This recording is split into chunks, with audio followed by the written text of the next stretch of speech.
এটা হচ্ছে এটা হচ্ছে পৌরসভা পানির ট্যাঙ্কি আমাদের গাংনী মেহেরপুর জেলার, মানে গাংনী পৌরসভা যেগুলো আছে, এটা হচ্ছে পানির ট্যাঙ্কি।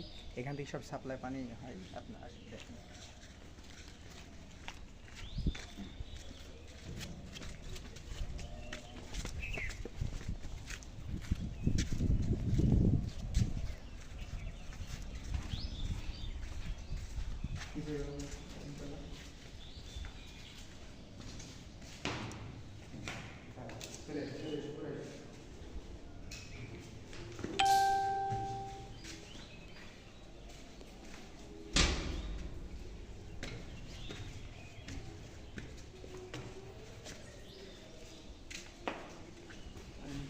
মোবাইল, এগুলো হচ্ছে পানির ট্যাঙ্কি। এখান থেকে পানি তৈরি হয়ে মানে পরিষ্কার হয়ে অন্যদিকে যায়, মানে ধুলাবালি আয়রন যেগুলো আছে, আমার মনে করি আয়রন যেগুলো আছে সেগুলো পরিষ্কার হয়ে সাপ্লাই হয় পৌরসভার যে মূল ট্যাঙ্কি